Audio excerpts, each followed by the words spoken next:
It's a beautiful summer evening in July. Blue skies, sunshine. I'm on my bicycle, heading home from work. Saving a little money on gas, getting a little exercise. Couldn't ask for a better way to commute until something like this happens. I'll tell you more about this crash in a minute, but first, let me tell you about some other bicyclists that weren't so lucky. July 12th, police say a black Dodge Ram pickup hit and killed a 47-year-old Madison Heights man, who, police say, may have been riding to work. An anonymous tip led police to a nearby home where they found a truck with front-end damage. They charged 31-year-old Christopher Jellish with failure to stop at an accident when at fault, causing death, a 15-year felony. In Grand Rapids, bicyclist dies in collision with car. Canton, Michigan, bicyclist hit by vehicle, killed. And July 30th in Ionia County, a car hit 5 cyclists. 2 dead, 3 severely injured. 42-year-old Mandy Ben faces 2 felony counts of driving while intoxicated, causing death. They were on a bicycle tour raising money for the Make-A-Wish Foundation. I've seen it definitely get worse. What I certainly have seen really have gotten worse is the aggressiveness with the driving, the speeding of the driving. Tom Page is a retired Los Angeles police officer. Now back in his hometown of Detroit, he leads group bicycle rides all over the city. He has also done training for law enforcement in a number of different areas, including how to help officers better understand bicycle laws and how to help those officers get bicyclists and motorists to share the road. A lot of impatience, that either running lights, stopping at lights and then choosing to go, ignoring traffic control devices such as and signs.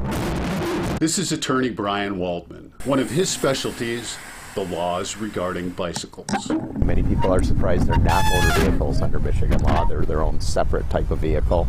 Mopeds, scooters, pedestrians, they all have a place. He says everyone has the right to use the road. It's an absolute right. It's contained right in the vehicle code, which says bicyclists have the same rights and are subject to the same duties as motorists. Bicycles traffic, just like someone walking is considered traffic in the street. And motorists have to pay attention whether it's someone crossing the road or someone riding their bicycle, someone on a motorcycle or other motor vehicles. But the laws have to be enforced if they're going to do any good. Deterrent effect that, look, I might be stopped.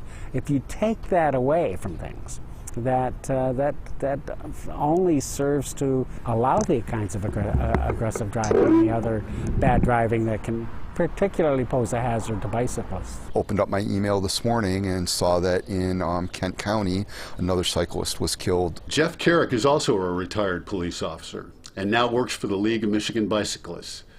He's the education director and also teaches law enforcement classes. And that's kind of a typical day for me. I open up my email and I get another alert that a cyclist in Michigan was killed. In 2017, there were more than 1,700 bicycle-involved crashes.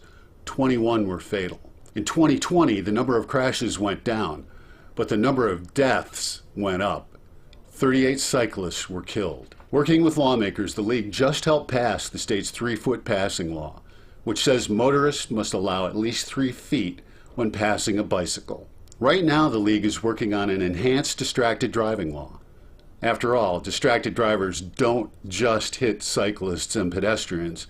If it's safer for cyclists, it's generally safer for the motorists too, and it's generally safer for pedestrians. So it's not a zero-sum game. But Jeff says passing and enforcing laws is just one part of the equation. Bike lanes and infrastructure are a huge part of the problem that we have currently. Jeff says our roads are built for cars and designed for speed over safety. We live in a very car-centric state.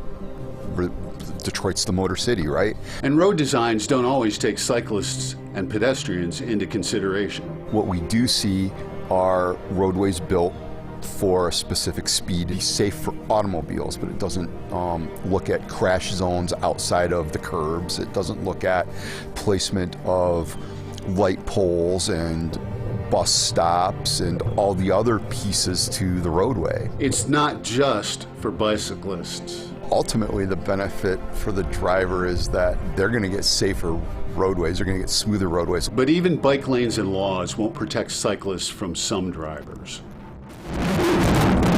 The thing that surprised me the most was the sheer violence of the crash. The driver of the car that hit me, 44-year-old Blessing Duru, was charged with double parking. Court records show Southfield police let her off the hook for the original failure to yield citation.